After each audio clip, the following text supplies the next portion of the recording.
Hey guys, welcome back to my channel. দেখো, কালী পুজোর দিন মানে শেষ দিন মামাবাড়ি গেছিলাম। মামাবাড়িতে খুব বড় করে পুজো হয়, তো দেওয়া হয়নি ভিডিওটা কী কী মজা করেছি মামাবাড়িতে, তো তোমরা দেখে নাও।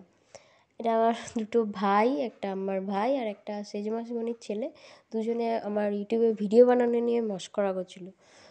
আর এটা দেখো, এটা সেজো মাসি, এটা সেজো মেসো, আর এটা আমার শাশুড়ি মা। আমাদের মা বাড়ি আছে ফার্স্ট টাইম। এটা আমার মা, এটা দাদা মানে দাদু, দাদুকে দাদা বলি আমরা। আর এটা হচ্ছে আমার এভারগ্রিন দিদা, আর এটা দাদা। মানে এভারগ্রিন দিদা কেন বললাম, দিদাকে আমি ছোটো থেকে যা দেখছি এখনও সেই একই রকম দেখি, কোনো চেঞ্জ দেখতে পাইনি। তো আমার মিষ্টি মিষ্টি দিদা একই যেন থাকে সারা জীবন এরা দুজন। আর দিদা দাদার মধ্যে যত ঝগড়া তত ভাব। তো দাদা কথা বলছিল আমার শাশুড়ি মায়ের সাথে, যেহেতু ফার্স্ট টাইম গেছে তো কথা বলছে। এটা দেখো আমার দুটো মাসি, আরও দুটো মাসি আছে, তাদের এখনও বিয়ে হয়নি, তো দেখতে পাবে ব্লগে। এই যে নীল ড্রেস পরে আছে, এটা ছোটো মাসি। আর একজন আছে। আচ্ছা দেখো, ঠাকুর নামানোর কাজ চলছে, কারণ আমাদের মা বাড়িতে একটা রিচুয়ালস আছে। মামাদের যে এই ঠাকুরটা, তো এই ঠাকুরটা ফার্স্ট বিসর্জন হয়, মানে গ্রামে যত ঠাকুর আসে সবার আগে এই ঠাকুরটা বিসর্জন হবে, বরণ করে সবার প্রথম এই ঠাকুরটা বিসর্জন হবে, তারপরে বাকি সমস্ত গ্রামের ঠাকুর বিসর্জন হবে। তো সেহেতু আমাদের ঠাকুরটা তাড়াতাড়ি নামিয়ে তাড়াতাড়ি বিসর্জন করতে হয়, তা নাহলে অন্য কোনো ঠাকুর বিসর্জন হবে না। তো সেহেতু নামানোর কাজ চলছে ঠাকুর।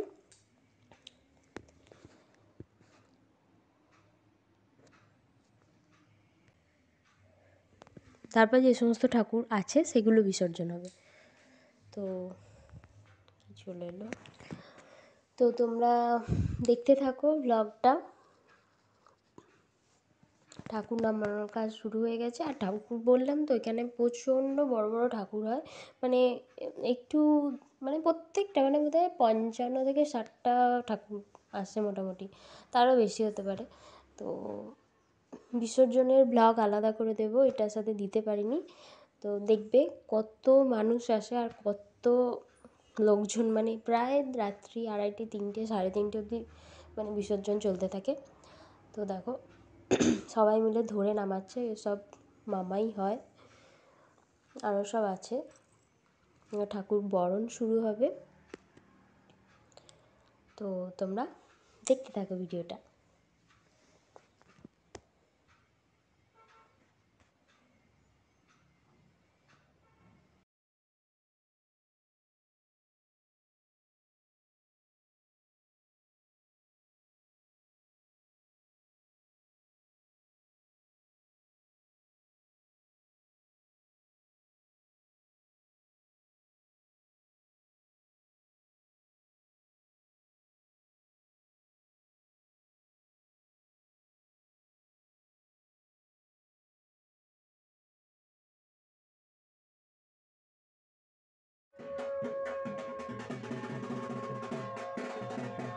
দেখো, এখানে ঠাকুর বরণ শুরু হবে, তার আগে একটা রিচুয়ালস হয়।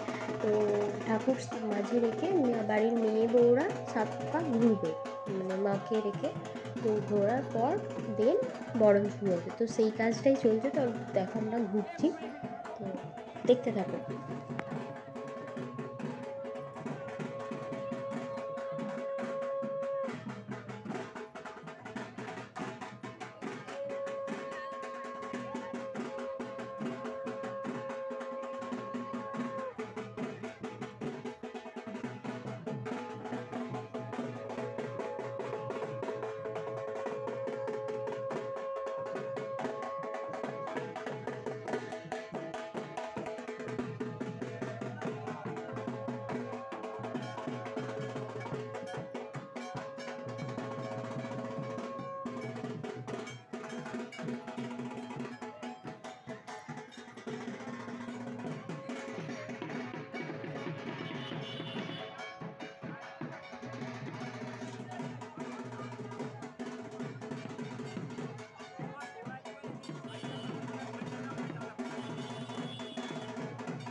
ঠাকুর বরণ শেষ পর্বে এবার শুরু হবে নাচ।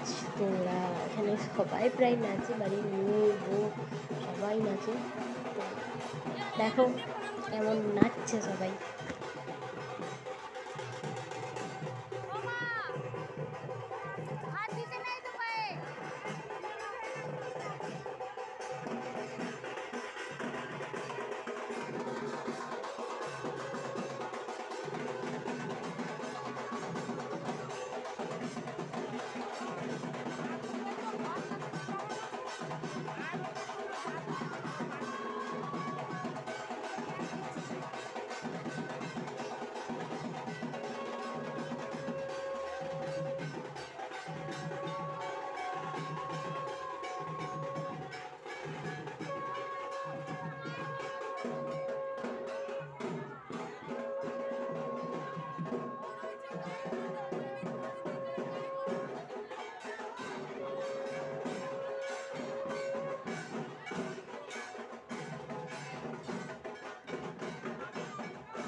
তো ঠাকুর বিসর্জন করতে বেরিয়ে পড়া হয়েছিল। আমরা বেশি দূর যাইনি, কারণ আমার মা মানে শাশুড়ি মা আর বাবা বাড়ি ফেরার কথা ছিল। তো সেহেতু ওখানে আর একটা ঠাকুর আছে, সেই ঠাকুরটা বরণ আমাদেরই করতে হয়, মানে আমার দাদা পুজো করে মামাবাড়ির দিকে, তো আমরাই সেই ঠাকুরটা বরণ করি। তো এই ঠাকুরটাতে বিসর্জনে যাওয়া হয়নি, তাহলে অনেক দেরি হয়ে যেত। তো এই দাদা যে ঠাকুরটা পুজো করে সেটা বরণ করবে বলে আমরা একটুখানি গিয়ে চলে এসেছিলাম, দেন ওই ঠাকুরটা বরণ করছিলাম। তো তোমরা দেখতে থাকো।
দেখো সেই ঠাকুর যেটা বলছিলাম বরণ করার কথা ছিল, তো বরণ করছি, উঠতে পারিনি, মানে এখানে ঠাকুরটা এত বড় টুলের ওপর দাঁড়িয়ে বরণ করতে হয়। আর আমি ফার্স্ট টাইম বরণ করছি, কারণ আমার এই বিয়ের ফার্স্ট টাইম বরণ। তো বিয়ের আগে তো মেয়েদের বরণ করতে দেয় না, বিয়ে হলেই সধবা হলেই তো দেয়। তো সেহেতু আমি জানি না, দিদা বলে বলে দিচ্ছে, আমি করছি।